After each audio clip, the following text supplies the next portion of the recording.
Halo, selamat malam semuanya. Apa kabar? Kita ketemu lagi di hari Kamis malam dengan topik-topik kesehatan, topik-topik yang ada hubungannya dengan anak. Dan hari ini kita akan membahas tentang bagaimana kita isolasi mandiri ya. Nah, sebetulnya sampai saat ini kenapa sih kok jadi isolasi mandiri ini terutama pada anak ya, jadi penting banget untuk dipelajari. Karena sebenarnya begini, memang udah tau lah lonjakannya memang cukup signifikan. Tapi yang perlu diketahui bahwa kata-kata yang dulu disebutkan bahwa katanya COVID ini nggak kena ke anak-anak. Katanya COVID ini kalau di anak-anak ringan gitu ya, itu kan katanya dulu. Ternyata di varian yang baru ini dan belakangan ini ternyata nggak gitu. Sebetulnya dari awal juga nggak gitu-gitu banget. Jadi ternyata di Indonesia sendiri angka kejadiannya pada anak ya 0 sampai 18 tahun itu berkisar di 12,5%. Jadi lumayan. Kalau 12,5% tuh kira-kira satu dari 8 kasus lah. Jadi kalau ada 8 kasus nanti yang satu tuh anak. Ya, jadi 12,5% dari infeksi di Indonesia itu ternyata terjadi pada anak 0 sampai 18 tahun. Kalau data terakhir kan kita 2 juta lebih ya, 2 juta 180 berapa lah gitu kira-kira. Nah, kalau 12,5%-nya berarti ada sekitar 272 ribu. Jadi banyak ya, kira-kira ada 272 ribu. Nah, 272 ribu itu ya bayangin itu dari awal tahun yang dulu, awal tahun sampai sekarang. 200 ribu nggak banyak, banyak lah. Itu setahun 200 ribu banyak. Ya, dan yang jadi masalah adalah memang dari 270 ribu itu sampai sekarang ini masih ada yang sakit sekitar 61 ribu, tapi yang mesti diketahui bahwa ada yang meninggal yaitu sekitar 10 ribu. Jadi gimana kita harus apa ya, mengenali banget lah bagaimana kapan harus isolasi mandiri dan kalau isolasi mandiri apa yang harus diperhatiin. Nah, sampai saat ini angka kematian di anak itu berkisar sekitar 3-5% dan terutama 50% dari yang meninggal ini terjadi pada balita ya, balita di bawah 5 tahun. Nah, artinya yang punya anak dengan COVID dan di bawah 5 tahun, ya saya nggak bilang yang lainnya nggak diperhatiin, tapi yang di bawah 5 tahun hati-hati ya, karena memang di bawah 5 tahun angka kejadian terjadinya perburukan itu cukup banyak. Nah, sekarang kita samain persepsi dulu ya, kita samain persepsi dulu.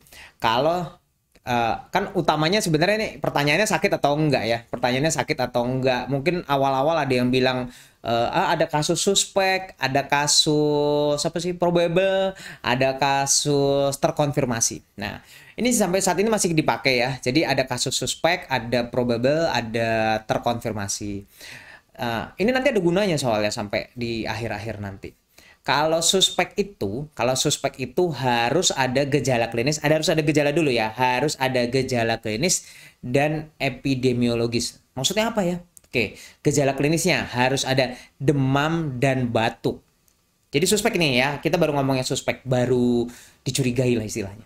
Ya, ada demam dan batuk, atau nih ya, atau ada 3 gejala. Kalau tadi kan demam dan batuk udah pasti. Atau boleh nggak demam batuk, tapi ada tiga gejala dari gejala-gejala yang saya sebutin. Jadi minimal harus ada 3 minimal, yaitu demam, batuk, lemes, sakit kepala, sakit otot, nyeri tenggorokan, pilek, sesek, atau diare, penurunan kesadaran sama mual muntah. Ya, jadi kalau batuk sama demam itu udah termasuk, atau nggak ada batuk sama demam ya, tapi ada 3 dari 11 ya, 3 dari 11 yaitu demam, batuk, lemes, sakit kepala, sakit sendi atau otot, nyeri tenggorokan, pilek, sesek, mual muntah, diare, sama perubahan kesadaran. Ya, jadi kalau ada gejala itu, nah, terus dan harus disertai dengan epidemiologis. Epidemiologisnya apa? Harus bertempat tinggal atau bekerja di daerah yang berisiko tinggi. Nah, kalau yang dengar malam ini tinggalnya di Jakarta, ya otomatis yang tinggal di Jakarta termasuk. Karena kita memang masuk ke zona merah ya. Jadi, otomatis begitu kita ada demam dan batuk, ya kita mau nggak mau, kita udah langsung bilang ini suspek. Nah, Atau itu kan tadi kan yang dibilang suspek atau itu satu, atau kalau pasien dengan penyakit pernapasan akut yang berat. Jadi misalnya tiba-tiba sesek lah gitu ya, tiba-tiba sesek berat misalnya, eh, tanpa sebab yang jelas, itu juga suspek. Atau lagi nih, orang yang nggak ada gejala tapi antigennya positif. Ya, antigen loh. Ya, jadi kalau orangnya nggak ada gejala tapi antigennya positif. Nah, nanti pasti ada pertanyaan. Maaf, kalau antigennya positif bukannya langsung positif? Nanti kita bahas. Jadi kalau dia nggak ada gejala tapi antigennya positif itu masih termasuk suspek. Nah, kalau probable, jadi artinya kalau tadi kan baru curiga ya, ini lebih mungkin, hampir lebih pasti lah ya. Kalau gejalanya kayak tadi ada gejala yang seperti nih, pasien yang memenuhi kriteria klinis di atas, jadi yang kayak tadi tuh yang batuk lah, lemas segala macam, dan merupakan kontak. Nah, jadi harus ada kontak dari kasus probable atau terkonfirmasi. Jadi kalau ada gejala tapi nggak ada kontak, itu masih suspek. Tapi kalau ada gejala dan ada kontak, masuknya probable. Nah, atau kalau suspek kayak tadi ya, batuk, misalnya ada sesek-sesek, taunya di ronsen gejalanya kelihatannya seperti COVID. Nah, itu probable juga. Atau lagi, kalau kehilangan penciuman tanpa ada penyebab lain yang bisa menjelaskan. Kehilangan penciuman atau kehilangan rasa. Jadi makan nggak ada rasanya semua. Jadi kalau yang masih bisa cium bau makanan bersyukur. Kalau yang masih bisa ngerasain makanan bersyukur ya. Kalau tapi sebelum ini kok makanannya emang nggak pernah ada rasanya. Nah, tanya istri dulu ya masaknya. Jadi gimana? Jangan-jangan kurang garamnya. Jadi kalau misalnya tiba-tiba mendadak kehilangan penciuman atau kehilangan rasa, ya itu termasuk probable. Nah, kalau atau ada kematian yang tidak dapat dijelaskan, dan biasanya disebabkan oleh gangguan pernapasan sebelum kematian, itu juga curiganya probable. Ya, kita sebut probable. Nah, baru terkonfirmasi. Ini oke lah, ini beneran COVID. Kalau diperiksa PCR-nya positif. Nah, baru. Tadi kan tanya kan, kalau antigen positif bukannya positif? Enggak, kalau antigennya positif sebenarnya masih suspek. Karena diagnosanya yang pasti adalah dengan PCR. Jadi kalau PCR-nya positif, itu yang namanya positif. Nah, atau ya, seseorang dengan antigennya positif, jadi antigennya positif, tapi ada gejala yang kayak tadi tuh, yang probable. Jadi kalau dia probable atau suspek, terus antigennya positif, ya udah itu juga boleh. Ya, jadi kalau dia ada gejala tapi antigennya positif, ya udah kita udah bisa bilang itu sebenarnya terkonfirmasi. Walaupun konfirmasi yang pasti adalah dengan PCR. Nah, kalau nggak ada gejala, tapi tetap ada seseorang yang nggak ada gejala, tapi antigennya positif, tapi juga ada kontak. Jadi kan kalau tadi kan yang pasti ya, tadi PCR-nya positif atau bergejala, ya, jadi bergejala dan antigennya positif, ya, bergejala dan antigennya positif, atau tidak bergejala, tapi antigennya positif dan ada kontak. Nah, itu akan disebut terkonfirmasi.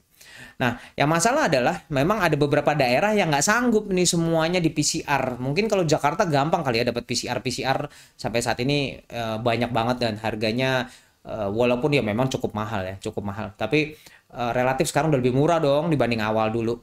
Nah, artinya bahwa si PCR mudah dijangkau sehingga PCR tetap jadi pilihan utama. Tapi kalau di daerah-daerah yang PCR-nya nggak bisa dijangkau atau dananya memang masalah sekali. Kalau dananya masalah sekali dan ini mendesak sekali, antigen bisa digunakan untuk mendiagnosis. Itu katanya WHO loh. Ya, bukan kata saya. Tapi kalau dananya ada ya mestinya tetap pilih PCR ya. Jadi jangan biar murah deh gitu ya. Jangan sampai begitu. Tapi kalau nggak ada dananya kita terima. By the way gratis loh kalau ngehubungin. Misalnya kita udah jelas-jelas nih ke curiga COVID. Jangan lupa lapor puskesmas ya. Lapor puskesmas terdekat, pusat kesehatan terdekat. Gratis ya. Jangan sampai tidak digunakan ya gratisnya. Tapi jangan lupa bayar. Bayar apa? Kalau yang ikut misalnya ada yang ikut apa sih namanya? Itu kok jadi lupa. BPJS, BPJS aja lupa namanya saking nggak, saya janjian belum bayar. BPJS-nya jangan lupa dibayar ya, BPJS-nya jangan lupa dibayar. Sehingga pemerintah bisa punya dana untuk bayarin kita ini semua. Oke, jadi tadi udah tahu ya, gimana yang suspek, gimana yang probable, gimana yang memang terkonfirmasi. Nah, sekarang yang perlu disamakan lagi persepsinya adalah kapan disebut nggak ada gejala, ringan, sedang, atau berat. Karena ini ada gunanya juga untuk isolasi.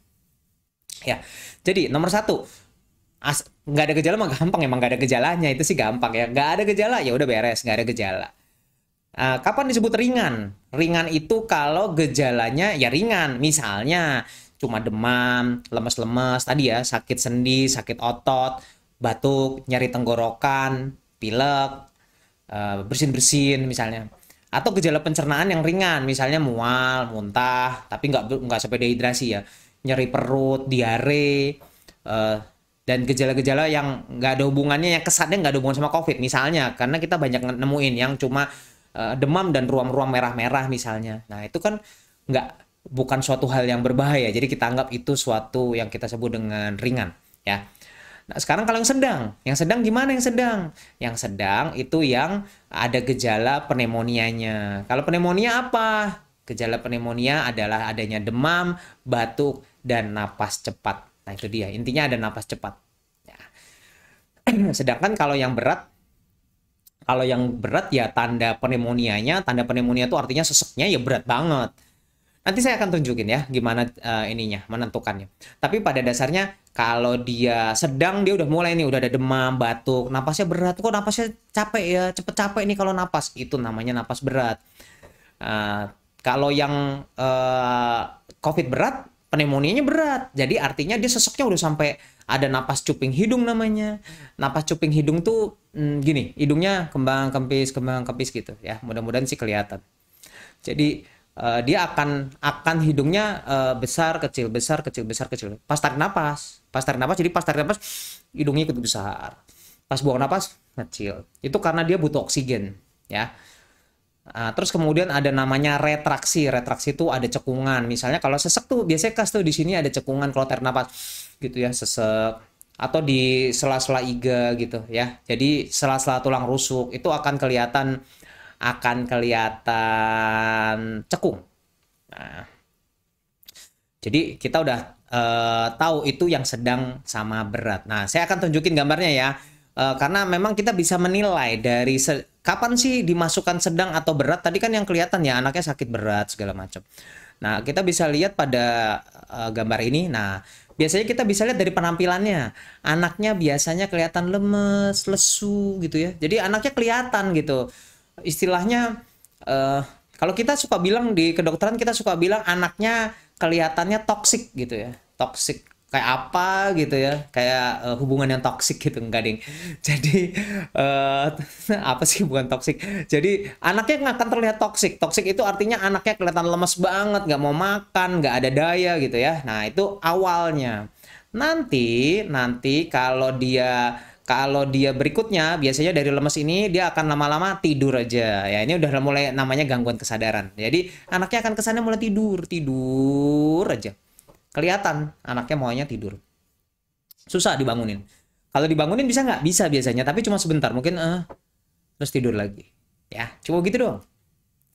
Nah, yang ketiga kita bisa lihat anaknya juga biasanya akan terlihat lebih pucat atau lebih biru. Karena sesak kan, namanya juga sesak. Dia akan pucat, terlihat pucat atau biru. Nah, sedangkan kalau dia lebih berat, tadi kan kita ngomongin ya napas berat. Nah, kita bisa lihat di video ini ya. Di video ini kita bisa lihat bahwa kita lihat ya. Nah, anaknya terlihat sekali ya. Tarik napasnya susah ya. Tuh. Bahu dia ikut. Nah, lihat ya, itu di dadanya. Kan kelihatan ya. Kelihatan naik turun. Kelihatan sela iganya cekung gitu ya. Jadi kita bisa lihat banget gitu bahwa anaknya ada effort, ada usaha yang lebih untuk napas. Nah itu kan sebenarnya sifatnya subjektif ya. Ini kayaknya sesek nggak sih? Ini kayaknya sesek, kayaknya enggak. Nah ada nggak sih untuk bisa tahu bahwa ya objektifnya ini sesak. Oke, kita bisa dengan cara hitung napasnya. Ingat ya, dihitung napasnya. Napas kita sekali tarik napas adalah mestinya satu cycle atau satu putaran itu adalah satu tarik napas dan satu buang napas, ya. Satu tarik napas, satu buang napas. Nah, jadi jangan tarik, ngitungnya jangan tarik, buang, tarik, bukan begitu ngitungnya ya. Tarik, buang, tarik, buang, gitu cara ngitungnya ya. Nah, kalau anaknya kurang dari umur 2 bulan, jadi 2 bulan ke bawah, dia dianggap napasnya cepat kalau lebih dari 60 kali semenit. Jadi dalam 1 menit dia 60 kali tarik napas dan buang. Ingat, bukan tarik, buang, bukan begitu ya, bukan begitu. Tarik, buang, tarik, buang, tarik, buang. Dan bayangin, 60 kali semenit berarti tiap detik. Tarik, buang, tarik, buang, tarik, buang, tarik, buang ya. Per detik 1 kali. Jadi, kalau di bawah umur 2 bulan, lebih dari 60 kali tandanya dia sudah mulai ada gangguan napas dan itu masuk ke sedang. Kalau umur 2 sampai 11 bulan, 2 bulan sampai setahun lah ya, paling gampang 2 bulan sampai setahun. Itu di atas 50 kali, turun 10-10 aja. Jadi di bawah 2 bulan tadi berapa? 60. 2 bulan sampai setahun 50. Setahun sampai 5 tahun 40. Kalau di atas 5 tahun 30 ya, turunnya 10-10, 60, 50, 40, 30. Di bawah 2 bulan di atas 60 dia berarti sesak. Di 2 bulan sampai setahun kalau di atas 50, kalau 1 sampai 5 tahun di atas 40, dan di atas 5 tahun itu kalau di atas 30. Jadi yang dewasa juga di atas 30 ya, hitungannya termasuk sesek. Nah, jadi artinya kita udah tahu sekarang, oh, ini sesek nih gitu ya. Udah bisa hitung sendiri. Jangan lupa ya yang di rumah, ayo dihitung. Karena itu adalah syarat untuk isolasi mandiri. Nah, ini kita ngomongin sekarang tentang isolasi mandiri. Udah sama ya persepsinya. Kapan kita suspek, probable, segala macam, dan kapan kita anggap ringan, sedang, berat. Nah, soalnya syarat isolasi mandiri adalah kalau ringan, ya. Kalau ringan atau tidak bergejala. Jadi, kalau yang merasa sedang atau berat, jangan isolasi mandiri di rumah. Ya, nggak boleh. Nah, masalah nanti nggak dapat tempat itu urusan belakangan, yang penting datang dulu ke rumah sakit ya. Jadi kalau tidak bergejala atau gejalanya ringan, boleh isolasi mandiri di rumah. Ada syaratnya lagi, anaknya harus tetap aktif dan bisa makan minum. Catat ya, bisa makan minum dan tetap aktif. Karena bisa aja dia nggak terlihat gejala, tapi anaknya udah tidur terus. Tidur terus itu kan tadi kan kita bahas tentang penurunan kesadaran. Ya, jadi artinya kita bisa kalau anaknya udah mulai penurunan kesadaran, pasti dia nggak mau makan minum ya, dan anaknya nggak aktif kan, tidur terus. Kalau anaknya misalnya contoh, anaknya misalnya yang namanya happy hypoxia kan dia nggak kelihatan sesak tapi kadar oksigennya turun terus tuh. Itu kan hati-hati yang kayak gitu. Tapi anaknya udah mulai kelihatan lesu, nggak mau makan, walaupun mungkin nggak kelihatan sesak. Jadi artinya nggak ada gejala atau ringan dan anaknya tetap aktif dan bisa makan minum dengan baik. Itu syarat boleh isolasi mandiri di rumah. Nah, ada syarat lagi yang harus diterapkan. Cuma ya ini tergantung juga sih ya. Karena nggak semua orang punya. Yaitu lingkungan rumah atau kamar yang memiliki ventilasi yang baik. Jadi harus ventilasinya baik, karena harus diganti udaranya. Tapi rumah saya cuma kamarnya 1. Ya udah, nanti kita bahas itu ya belakangan. Nah, sekarang gimana catatannya kalau ada di rumah yang anaknya sakit, tapi orang tuanya nggak sakit. Nah, ini yang paling sering nih pertanyaannya. Banyak yang masuk dengan keluhan seperti itu soalnya. Jadi anaknya sakit, orang tuanya enggak. Atau orang tuanya cuma 1 yang sakit, orang tuanya yang 1 lagi nggak sakit. Gimana dong kalau yang seperti itu? Oke, orang tua boleh nggak sih tetap ngasuh kalau anaknya sakit? Boleh lah. Kalau misalnya anaknya yang sakit cuma anaknya doang, lah terus siapa yang ngurusin gitu? Harus orang tuanya ya. Orang tua dapat tetap mengasuh anak yang sakit. Jadi nggak usah takut. Takut boleh, tapi harus tetap tenang. Yang penting tetap tenang ya. Orang tua atau pengasuh yang mau ngasuh, jadi misalnya yang sakit anaknya doang. Gimana nih sekarang yang dewasanya? Siapa yang dipilih untuk nemenin? Pilih orang tua atau pengasuh yang kemungkinan kecil bisa kena komorbid. Jadi jangan yang ditaruh yang misalnya udah tahu hipertensi. Contoh, ya, anaknya positif nih, sekarang lagi dititip di mertuanya, mertuanya udah jelas hipertensi, ya jangan dong gitu ya, jangan. Jadi harus diasuh oleh orang tua atau pengasuh yang resiko rendah terhadap gejala berat COVID. Jadi jangan ada komorbid lah ya. Nah, kalau ada anggota keluarga yang positif, misalnya ternyata, bapak ibunya, ibunya negatif, bapaknya positif, tapi ya udah anaknya bareng sama bapaknya ya. Jadi kalau bisa pilih sama-sama yang positif dijadiin satu, atau kalau enggak boleh ya sama yang negatif tapi yang enggak ada resiko buat komorbid lah ya. Jadi kasihan biar jangan sampai ketularan. Kalau ternyata orang tuanya negatif nih, terus anaknya positif dan kita mesti ngurusin, pastiin kita pakai masker dan kalau tidur dikasih jarak 2 meter sama anaknya. Ya, jadi anaknya dikasih tempat tidur sendiri dan kita tidur sendiri. Jaraknya 2 meter. Misalnya pakai kasur lipat lah atau pakai apalah, pakai tikar juga boleh ya. Kita tungguin. Tapi kalau bisa jangan tidur bareng dengan anaknya. Karena nanti anaknya akan menularkan kita pada saat lagi tidur. Dan ingat ya, anaknya harus didukung secara psikologis. Jadi artinya jangan sampai dimarahin, misalnya rewel, terus dimarahin, nggak mau makan dimarahin, ini udah sakit gitu ya, udah sakit, terus nggak mau makan dimarahin, itu kan jadi gimana? Nah, sekarang kalau kita lihat ya, by the way kan kita kemarin udah kirim itu ya, udah bikin IG story ya tentang apa aja sih kendala-kendalanya ya, kendala-kendalanya segala macam. Nah, itu ternyata memang banyak banget loh. Banyak banget yang ternyata mengalami kendala bahkan itu membuat jadi kesulitan pada saat isolasi mandiri. Nih kendala-kendalanya yang kita dapat. Nomor satu panik. Nah, itu dia, panik. Hampir semuanya panik rata-rata karena begitu tahu positif, waduh ini mesti gimana nih ya, ngurusin diri sendiri aja belum, terus ini gimana mau swab, ini mau gimana antigen, belum lagi kalau ternyata aduh mau antigen tapi duitnya nggak ada ya, misalnya kayak begitu ya, jadi panik. Masalah yang sering lagi yang kedua adalah, nih ada yang nulis nih, anaknya nggak mau minum obat jadi dipaksa. Nah ini tadi nih, secara psikologis bukannya tambah baik, anaknya tambah takut. Jadi tenang ya, jangan sampai dipaksa.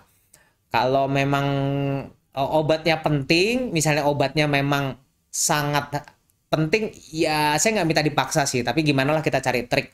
Boleh tanya dokternya, misalnya ini bisa nggak dicampur makanan, bisa nggak dicampur susu, misalnya gitu ya. Karena nggak semua obat ternyata rusak sama susu loh, bisa-bisa aja.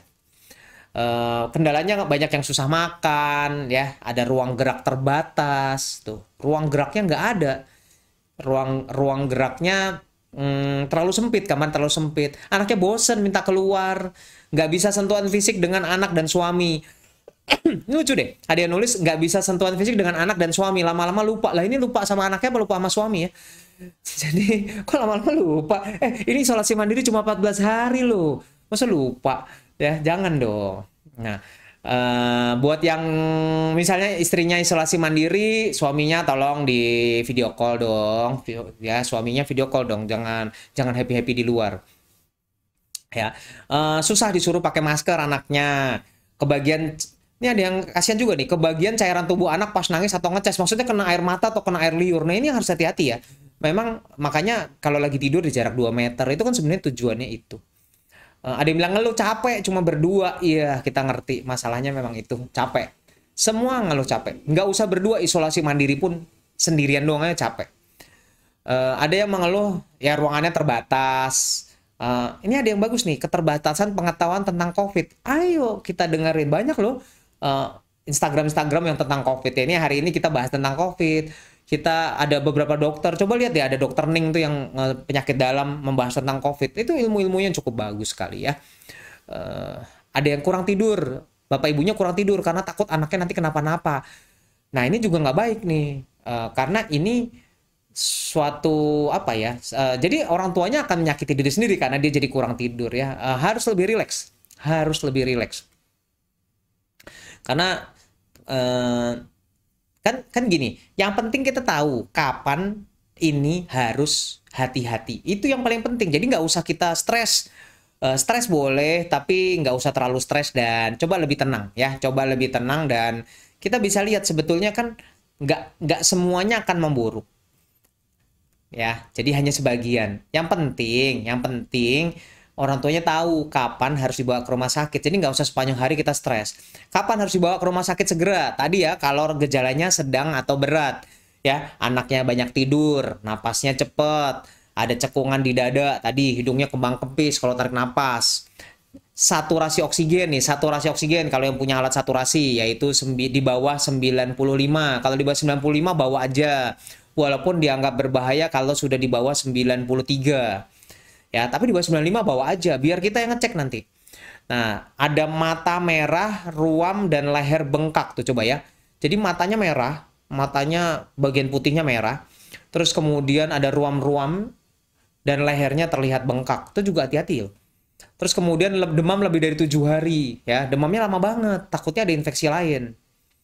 Kejang, oh kalau kejang ya dibawa lah ya, jangan ditinggal di rumah.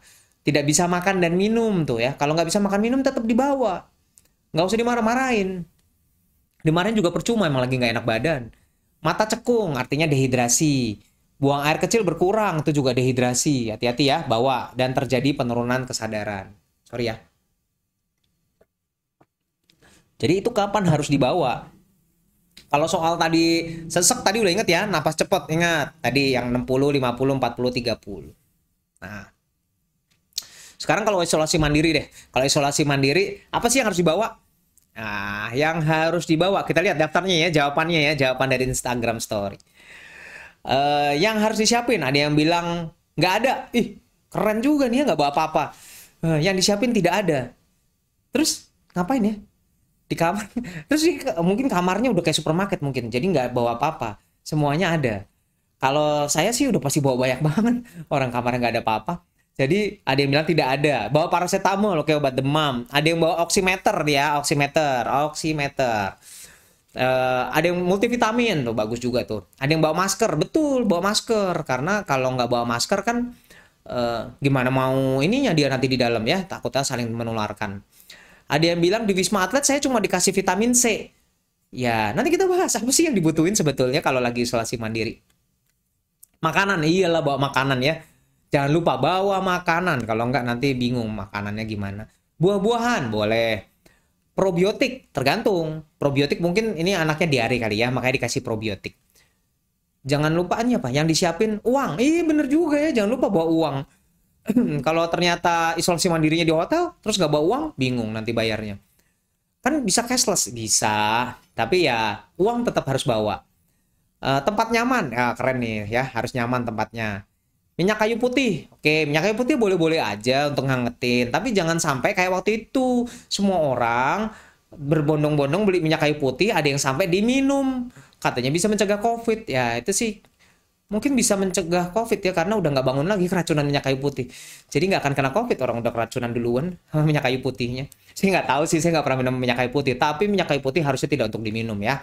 Eh, eh, Pencegahan banyak lah hal-hal yang lain. Obat batuk boleh sesuai gejala, obat pilek. Nih ada yang nanya ivermectin. Nah ini yang lagi booming lah ivermectin. Gimana pada anak? Boleh dibawa nggak? Ya kalau mau dibawa mah boleh aja. Tapi sampai saat ini ivermectin sebagai terapi pada anak ini sampai saat ini masih dalam fase penelitian ya. Pada dewasa juga masih penelitian.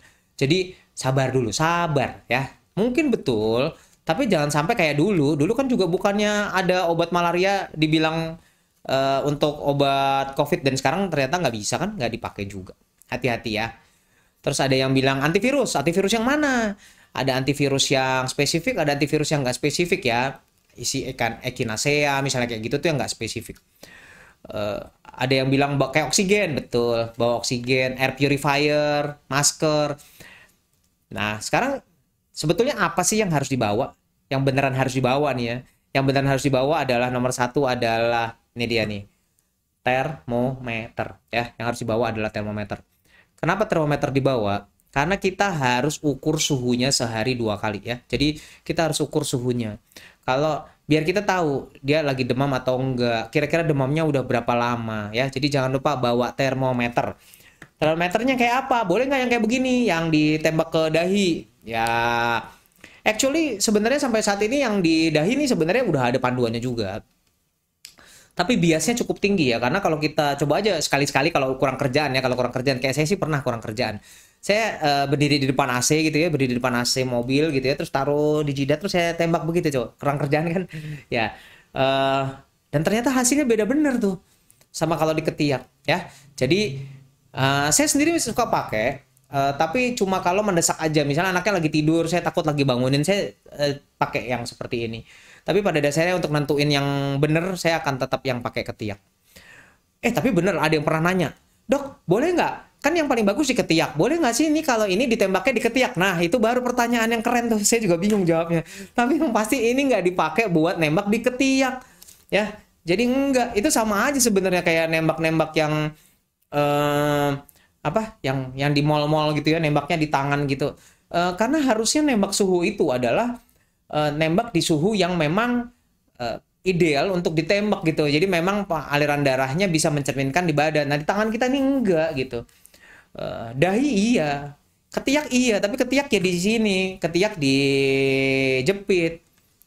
Kalau ketiak ditembak, ya yang pasti alat ini nggak untuk nembak-nembak ketiak lah. Saya juga nggak tahu, idenya hebat juga sih. Terus kemudian alat yang kemudian dibawa adalah ini oximeter ya. Oximeter. Oximeter ini tujuannya untuk mengukur saturasi. Ingat di bawah 95 tolong dibawa ya, di bawah 95 tolong dibawa. Dan kalau di bawah 93 atau di bawah 92 itu sudah menjadi suatu kegawatan namanya. Jadi jangan coba-coba tahan-tahan di rumah. Cara pemakaiannya sederhana sekali, cukup dijepit di jari ya. Kalau untuk yang belum pernah lihat, yang sudah pernah lihat bagus. Kalau yang belum pernah lihat, cukup dijepit di jari, terus kemudian dinyalakan ya. Nanti tinggal ini aja. Ada pertanyaan, dok kok ada yang murah, ada yang mahal ya? Ya nggak tahu juga sih yang jual. Tapi pengalaman sih ya. Saya punya yang murah, saya punya yang mahal. Yang murah agak lebih lama ngukurnya ya. Yang murah agak lebih lama ngukurnya, tapi hasilnya saya lihat sama. Yang lebih mahal cepet banget, bahkan geser-geser dikit aja dia masih bisa terima, sedangkan kalau yang lebih murah agak sulit. Dan yang jadi masalah kalau dipakai di anak, dah itu yang menurut saya yang jadi masalah. Kenapa? Karena kalau anaknya udah gede sih nggak masalah ya, tapi kalau kayak anak saya yang kecil yang 5 tahun, kalau pakai yang lebih murah, eh, ya saya waktu itu coba harus bener-bener masuk banget jarinya, pas banget baru kedetek. Kalau dia sambil bercanda-bercanda nggak kedetek. Sedangkan kalau yang lebih mahal biasanya terdetek ya. Tapi buat saya mah yang penting ada ya. Mau mahal mau murah yang penting ada. Dan bisa dipakai dengan baik. Jangan lupa baterainya diganti. Karena banyak yang ngeluh hasilnya aneh, ternyata baterainya udah mau habis. Ya. Jadi jangan sampai baterainya habis. Nah, itu alat yang harus dibawa. Jadi sebenarnya alatnya itu aja. Air purifier sampai saat ini juga ya boleh kalau ada, nggak usah sampai beli. Kalau ada boleh dipakai, kalau nggak ya nggak usah. Oksigen, oksigen susah sekali. Sekarang oksigen juga susah loh nyarinya. Bahkan makanya sampai ada himbauan oksigen tolong dipakai untuk yang ini aja gejala sedang atau berat. Yang ringan-ringan nggak usah. Ada yang karena ringan, aduh kayaknya nggak enak deh napasnya, terus dia pakai oksigen cuma icip-icip gitu. Beneran ada nih, cuma icip-icip udah. Kalau tarik enakan, itu jangan. Oksigen itu dipakai untuk yang membutuhkan. Nah, sekarang obat apa yang perlu dipersiapkan? Nah, tadi kan banyak ya, ada antivirus lah, ada apa ya? Tadi banyak banget ya. Oke, yang perlu disiapkan sebenarnya obat demam. Karena memang kalau demamnya cukup tinggi dan nggak diturunkan, kita takut akan terjadi dehidrasi. Jadi boleh pakai obat demam, apa aja silahkan. Jangan lupa multivitamin, betul, multivitamin silahkan. Ada panduannya, vitamin C pada anak umur 1-3 tahun maksimalnya 400 mg, pada usia 4-8 tahun 600 mg, pada 9-13 tahun 1200 mg, dan 14-18 tahun 1800 mg. Ini maksimal yang saya sebut ya. Jadi bukan minimal, ntar gede banget. Jadi untuk 1-3 tahun maksimalnya 400 mg, 4-8 tahun 600 mg, 9-13 tahun 1200 mg, dan 14-18 tahun maksimalnya 1800 mg. Jadi kalau ada yang bilang, boleh nggak kalau umur 5 tahun saya kasih yang merek dijual bebas yang 500 mg. Boleh berarti kan tadi 4 sampai 8 tahun maksimalnya 600. Boleh. Hati-hati aja ya. Sebaiknya sehabis makan, takut nanti sakit mah. Jadi vitamin C tadi dosisnya begitu. Terus kemudian jangan lupa pakai zinc. Jadi sebenarnya ada 3 vitamin yang memang kita butuhkan pada saat isolasi mandiri, yaitu vitamin C tadi, kemudian zinc. Zinc dengan dosis 20 mg per hari, ya, 20 mg per hari. Diminum terus tuh selama lagi isolasi. Dan yang terakhir adalah vitamin D3. Nah, D3 ini yang belakangan cukup ngetop ya, jangan lupa. Vitamin D3 yaitu pada usia di bawah 3 tahun 400 international unit, pada anak di atas 3 tahun itu 1000 international unit per hari, remaja itu 2000 international unit, dan pada remaja yang cukup gemuk, besar atau sudah remaja yang sudah mau dewasa boleh sampai 5000 international unit per hari. Nah, tapi saya nggak hafal nih, saya nggak hafal. Oke, nanti jangan lupa akan saya berikan di Instagram tautan untuk mendownload dari isolasi mandiri yang sudah dibuat oleh Ikatan Dokter Anak Indonesia. Jadi ada satu buku yang bisa didownload, nanti bentuknya PDF. Itu akan bisa didownload, nanti saya kasih tautannya pada saat nanti link, pada saat videonya nanti ini saya kasih di Instagram ya, saya akan kasih link di bawahnya untuk mendownload. Jadi tenang, akan bisa dibaca, nggak usah dihafalin. Kalau masih bingung juga nggak apa-apa, ke dokter aja ya, jangan lupa ke dokter boleh, telemedicine boleh. Kalau udah tahu anaknya sakit COVID, kasih tahu dokternya dulu, jangan main datang aja, main datang terus tiba-tiba udah duduk manis, polinya poli sehat, duduk manis, dok, saya mau ngeluh dikit dok, anaknya COVID tuh gimana? Kan ini kan polinya dipisah kalau COVID. Belum lagi ada yang bilang, dok, saya mau imunisasi dok, pas diperiksa ini kayaknya lagi batuk. Oh iya dok, emang batuk pilek, bapaknya COVID, kan pusing begitu kita dokternya. Ya, jangan dong ya, kasihan anak yang lain, kasihan dokternya juga kali ya kalau ditularin. Nah, selama isolasi mandiri tetap di rumah, jangan kemana-mana ya, jangan ke mall, jangan. Tapi kan saya butuh beli makan, oke lah, tinggal pesen online ada ya. Tetap di rumah, gunakan masker, cuci tangan, dan menerapkan etika batuk. Ingat, batuk pakai sapu tangan atau pakai tisu atau dia ke lengan ya. Nah, tugas orang tuanya adalah periksa suhu tubuh. Ingat tadi saya bilang suhu tubuhnya dicek 2 kali sehari. Periksa saturasi oksigen, terus kemudian hitung napasnya setiap hari dicek, dan keberikan makanan yang bergizi, dan kalau bayi bisa digunakan ASI. Kalau untuk anak yang di bawah 2 tahun memang kita nggak nganjurin pakai masker ya, karena memang masih susah. Tapi kalau di atas 2 tahun sebaiknya udah latihan pakai masker. Masker harus pasang yang tepat, berikan istirahat masker, jadi mesti istirahat juga. Kalau anak berada di ruangan sendirian. Jadi kalau lagi sendirian nggak apa-apa dilepas, atau ada jarak 2 meter dari pengasuhnya. Ya, dan masker nggak usah dipakai saat tidur pada anak loh.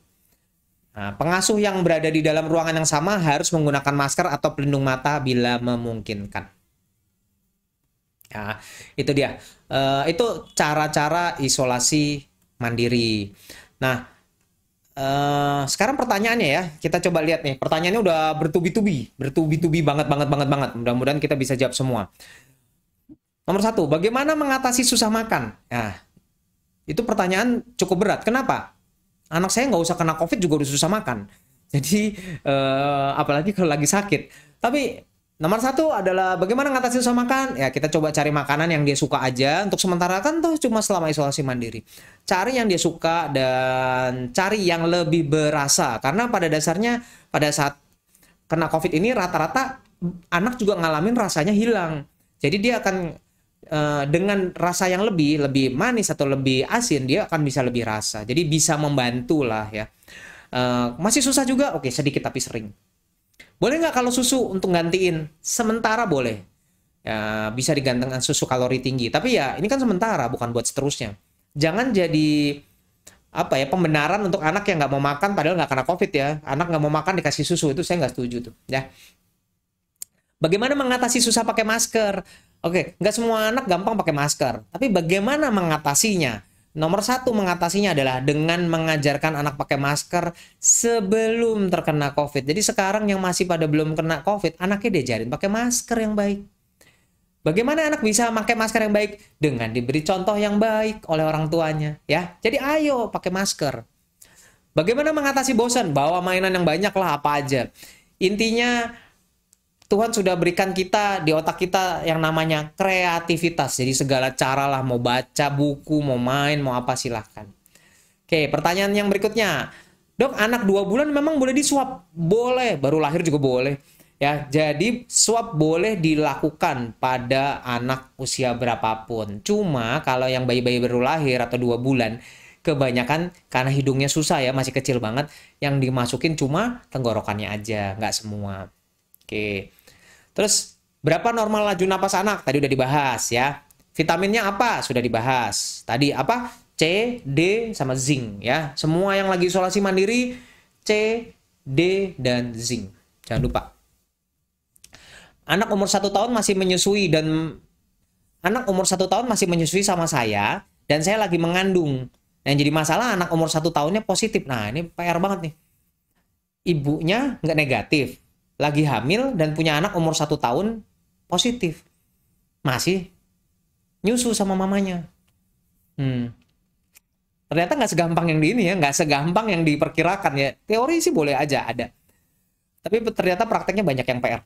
Nah, kuncinya adalah gimana kita berpikir terbuka. Berpikir terbuka gimana? Ya, pilihannya ada beberapa. Misalnya yang umur 1 tahun kan masih nyusu, boleh nggak? Bisa begini. Nomor 1, ASInya perah. Yang nungguin anaknya yang positif. Misalnya bapaknya positif, ya udah bapaknya nungguin anak umur 1 tahun. Ibunya ASInya diperah, jadi nggak ketemu langsung sama anaknya.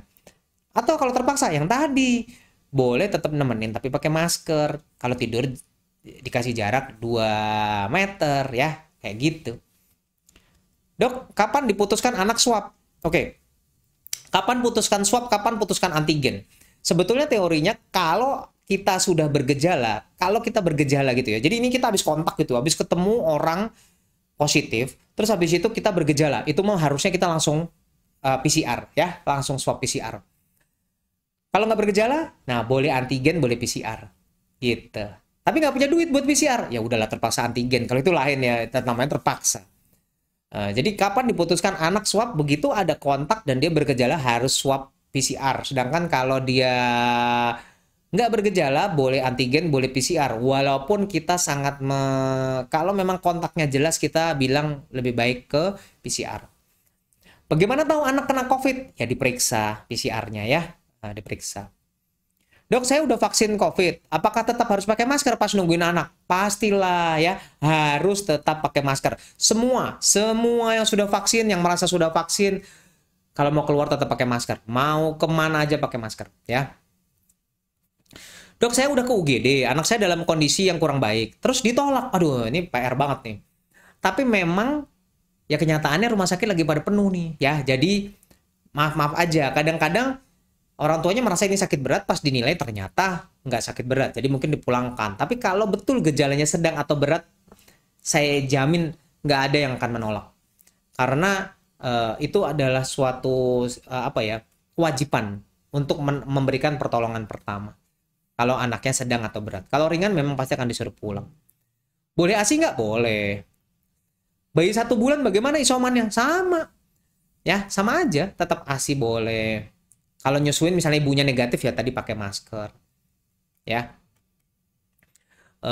Coba kita lihat ya pertanyaan di sini. Ada beberapa lagi yang kita masih bisa yang akan kita bahas. Nah ini berapa lama pertanyaannya? Berapa lama harus isolasi? Nah ini pertanyaannya berapa lama isolasi? Ini penting banget ya karena gini. Ada yang ideal, ada yang memang kesepakatan. Idealnya gini. Kalau misalnya dia kontak gitu ya, kalau dia kontak, terus habis itu dia positif memang ya, idealnya adalah dengan isolasi mandiri selama 10-14 hari. Ya, jadi 10-14 hari.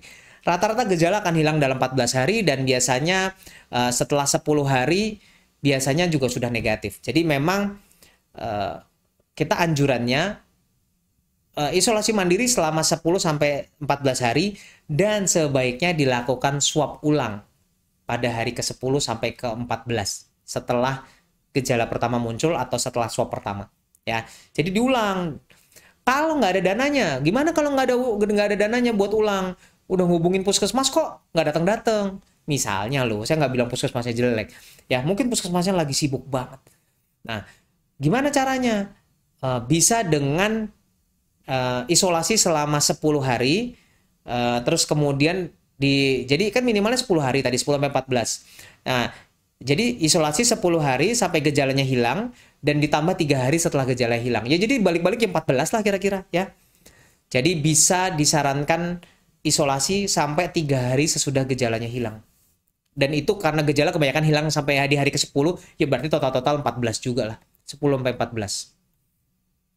Nah, pada penderita dengan gejala berat atau pasien yang kronik, jadi yang gejalanya berat, umumnya masa menular lebih panjang tuh. Jadi ada yang panjang emang. Karena teorinya ada yang sampai 21 hari. Makanya anjurannya di swab ulang. Ada yang lebih dari 21 hari sehingga dokter akan memutuskan kapan selesai isolasinya. Ya. Oke, sekarang kita coba lihat pertanyaan yang ada di Instagram langsung. Coba kita lihat. Banyak juga nih. Coba kita jawab cepat dulu ya.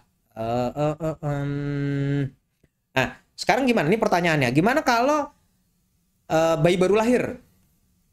Pertanyaannya gimana kalau bayi baru lahir, terus ibunya diduga COVID? Boleh nggak IMD? Boleh nggak inisiasi menyusui dini? Kalau ibunya cuma punya statusnya suspek gitu ya. Kalau statusnya suspek, jadi yang tadi curiga doang, habis kontak doang gitu ya, dapat dipertimbangkan dengan tetap untuk melakukan IMD. Ya, jadi bisa. Dapat dilakukan bila status ibu adalah kontak erat atau suspek. Jadi boleh IMD.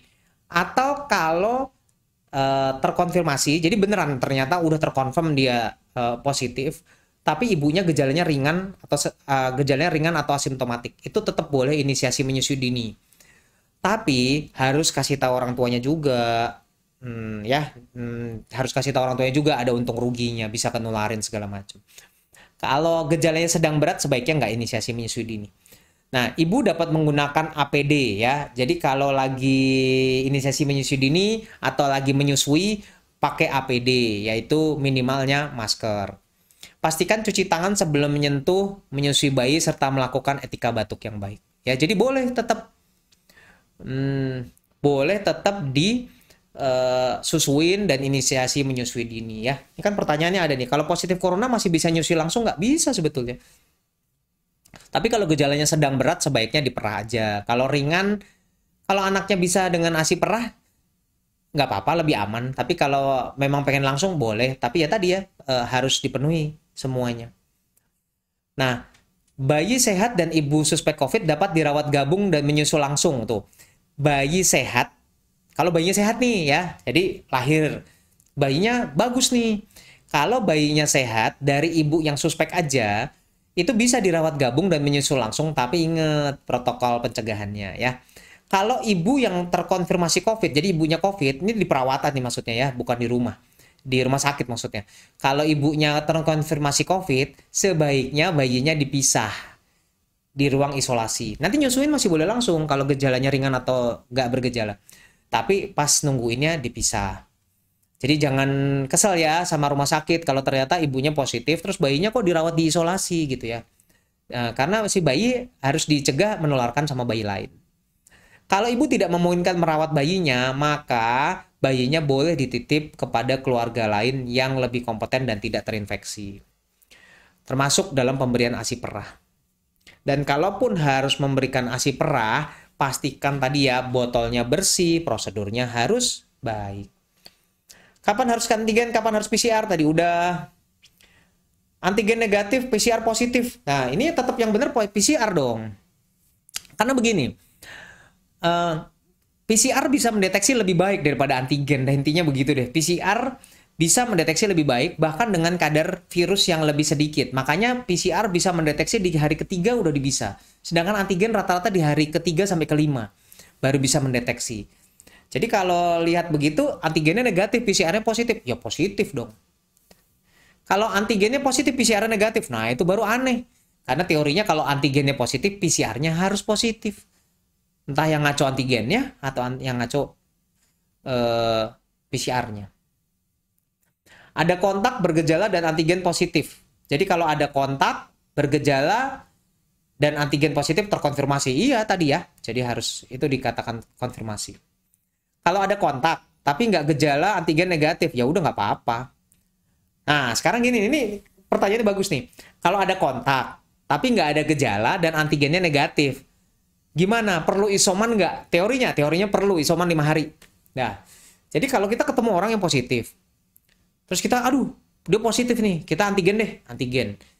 Kalau antigennya positif ya udah, itu memang kena isoman 10-14 hari. Sekarang kalau ternyata di antigen negatif, ternyata tetap isoman selama 5 hari. 5 hari lagi, antigen lagi. Karena kemungkinan 5 hari lagi udah keluar, beneran. Maksudnya kalau tadi negatif bisa bener positif. Kalau negatif terus 2 kali setelah 5 hari tetap negatif, ya udah berarti emang bener negatif. Berarti kemarin nggak ketularan. Ya, jadi kalau habis kontak sebenarnya isoman 5 hari. Bener dok, ke puskesmas PCR gratis. Iya gratis, betul ya. Tapi ngantre dok. Iya, sabar ya, sabar. Dok, ini habis kontak sama orang tua positif. Setelah hari kelima anak saya 2 tahun batuk pilek. Sekarang 1 Juli udah mau sembuh batuk pilek. Kita serumah nggak ada gejala apapun. Apakah perlu swab? Cukup isom. Ya kalau memang tadi kalau ternyata nggak berhasil swab karena mahal ya. Boleh ya gimana? Ya itu tadi isolasi mandiri selama 10-14 hari dari pertama kali ada gejala. Kan anaknya nggak ada gejala tadi kan. Ya udah ayo 10-14 hari. Dok, PCR di puskes gratis tapi antri panjang dan keluar baru seminggu. Ya ada. Ya itu ada kendala lah ya. Tapi at least gratis lah ya. Dan membantu sekali loh 800.000. Gak usah yang 800 lah. Saya antigen aja kemarin baru bayarin istri sama anak saya aja udah lumayan tuh. Bayarin 2 ya. Dok, puskesmas di rumah saya sekarang nggak pernah sepi dok, rame terus. Iya betul, nggak usah puskesmas dekat rumah ibu lah. Ini semua puskesmas sekali di seluruh Indonesia. Mudah-mudahan dengan adanya PPKM yang darurat ini, semua lebih baik ya. Sabar, semua sabar. Yang ada di rumah, ayo istirahat dulu aja, nggak usah kemana-mana. Dok, kalau anak pernah kena pneumonia, kalau kena COVID, kemungkinan sesaknya lebih besar nggak? Nggak ada hubungannya juga ya. Jadi ya bisa besar, bisa enggak. Untuk anak di bawah 5 tahun tes COVID-nya gimana? Sama aja ya. Tadi tetap antigen, PCR, nggak ada bedanya. Nanti di save ya, pasti dong. Vitamin gimana? Vitamin udah dikasih ya. Tadi udah dibahas. Vitaminnya. By the way, banyak pertanyaan tentang yang di wow, ini pertanyaan banyak bener ya. Saya akan coba ini ya. Saya akan coba kejar. Nah, sekarang kalau pertanyaannya yang paling oke, sekarang gini. Apakah perlu antivirus yang maaf, banyak orang yang bilang perlu nggak antivirus kayak Remdesivir segala macam, oseltamivir, perlu nggak? Sampai saat ini nggak, hanya diberikan pada yang kasus sedang atau berat, dan itu dokternya yang ngasih ya pada saat di perawatan. Jadi bukan untuk dibeli bebas di rumah atau ditumpuk. Ada yang beli buat numpuk tuh ya, jadi jangan. Kalau anak positif COVID tapi nggak bergejala, bagus nggak bergejala, tapi tetap isolasi. Dok, kalau isolasi udah 14 hari, gejala sudah hilang, tapi swabnya masih positif bagaimana? Tadi ada yang sampai 21 hari, jadi ya minta maaf. Kalau masih positif ya tetap isolasi. Apakah bisa anak punya gejala COVID yang panjang? Lebih dari 14 hari? Betul. Sudah dilaporkan bahwa gejalanya bisa pada anak bisa terjadi long COVID. Tapi yang bergejala ya, kalau yang nggak bergejala biasanya enggak. Apakah setelah 14 hari benar-benar tidak akan menular? Mestinya sih iya sih. Ada sebagian kecil yang masih tetap menular, tapi itu kan jarang ya. Apakah anak yang pernah kena COVID perlu dicek torak? Kalau waktu itu pernah sampai batuk berat, ya perlu. Kalau enggak, kelihatannya enggak. Masa inkubasi berapa lama setelah kontak? 5-7 hari. Jadi setelah kita ketemu biasanya butuh 5-7 hari untuk bergejala. Itu makanya kalau ketemu tetap harus isolasi mandiri 5 hari. Tadi kalau antigennya negatif ya. Terus kemudian kalau sudah sembuh, kita sebagai orang tua apa yang harus dilakukan untuk memastikan baby benar-benar sehat dan tidak ada efek jangka panjang? Nggak ada. Ya kalau waktu itu nggak bergejala nggak usah takut. Kalau bergejala dan masih ada batuk-batuk misalnya, anaknya tetap lemes, ya dibawa ke dokter. Nanti kita cekin, bisa kita ronsen untuk lihat ada apa. Dok, kalau di umur 15 bulan positif dan lagi senang jalan sana sini nggak mau diem, apa aman bagi orang dewasa hanya dengan masker? Ya, ya kalau ditanya aman 100% ya nggak bisa jawab juga ya. Tapi ya itu the best we can do. Artinya ya udah, ayo kita kan harus temenin dan kita harus pakai masker. Yang penting nggak boleh keluar rumah karena artinya merugikan orang lain ya. Dan ini yang terjadi dengan pertanyaan-pertanyaan yang dikumpulkan, ketularannya dari mana sih? Ini ada macam-macam deh. Ada yang katanya om dan nenek positif tapi nggak ngasih tahu. Jangan gitu dong. Itu kan egois sekali ya. Anak main dengan tetangga positif, ayo anaknya tolong di rumah dulu. Kalau sehat ya udah di rumah, ya. Jangan keluar main dulu kemana-mana karena ini belum selesai pandeminya. Bosen dok di rumah, iya bosen, saya juga bosen, ya. Dapat dari makanan nggak mungkin. Kalau kotak makanannya mungkin, ya. Bapaknya kena tapi nggak mau isoman dan nggak lakukan prokes, ayo dong please jangan egois ya, jangan egois. Bapaknya kalau udah kena ya ayo dong isoman. Jangan bagi-bagi virus ke keluarganya. Kalau ternyata anaknya atau istrinya misalnya ternyata nggak ketolong, menyesalnya gimana? Sepanjang hidup akan nyesel kali ya. Nenek dari luar kota tapi nggak mau swab, ayo dong ya demi kepentingan bersama. Nenek doyan ke pasar, kasih tahu neneknya. Nenek sekarang udah ada online nek, gitu ya. Jadi kita kasih tahu aja yang ini dari ART-nya please jangan yang pulang pergi, ART-nya jangan sampai pulang kampung. Bapaknya suka ngumpul-ngumpul dok sama teman-temannya ya ada orang yang emang nggak bisa berhenti ngumpul-ngumpul, tapi please ini demi kepentingan bersama, demi kepentingan keluarga ya. Jadi please kalau yang masih ngumpul-ngumpul bareng, yang masih ada acara-acara gathering, yang lagi kumpul bareng, yang lagi happening lah, yang katanya lari bareng, sepeda bareng, motoran bareng lah segala, please pandemi belum selesai dan ini kita masih harus berjuang bersama ya. Kelihatannya pertanyaan banyak banget ya, tapi sebenarnya hampir semuanya sama. Bagaimana kita mengenali isolasi mandiri yang baik, bagaimana dan bagaimana kita mengenali tadi ya kegawatannya seperti apa.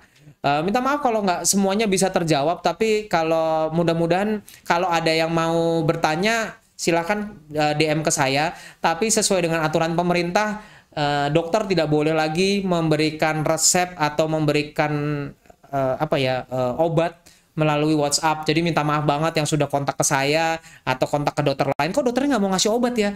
Kita bukannya nggak mau ya, tapi pada dasarnya itu sudah dilarang.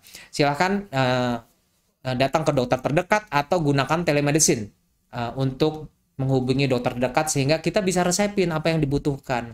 Dan kalau nggak butuh resep, yang tadi ya, yang ringan-ringan aja. Cukup tadi apa? Adanya obat demam, adanya vitamin C, adanya zinc dan vitamin D3 tuh. Kan cukup, itu bisa beli bebas loh. Ya, oke, ingat pandemi belum selesai, jangan keluar-keluar, PPKM ini harus tetap diperjuangkan bersama. Jadi tetap harus ini ya, tetap harus diperjuangkan bersama nih si PPKM ini, karena tanpa usaha kita bersama semuanya nggak akan berhasil ya. Tetap semangat, yang mau vaksin tetap vaksin, jangan takut ya, buat semuanya jangan takut vaksin. Yang memang kontak harus antigen, harus PCR juga jangan takut ya, karena ini semua demi kepentingan bersama. Oke, terima kasih banget yang buat udah join malam ini, yang buat udah yang semuanya yang sudah datang, yang sudah memberikan pertanyaan, yang sudah memberikan respon. Mudah-mudahan bisa menjawab semua pertanyaan dan kegalauan Anda tentang isolasi mandiri. Dan ingat, nanti link untuk diary isolasi mandiri akan saya tautkan di Instagram dan di YouTube ya. Jadi sehingga Anda bisa download dengan mudah. Oke, terima kasih sekali buat semuanya. Selamat malam, salam sejahtera dan tetap semangat di pandemi ini. Terima kasih.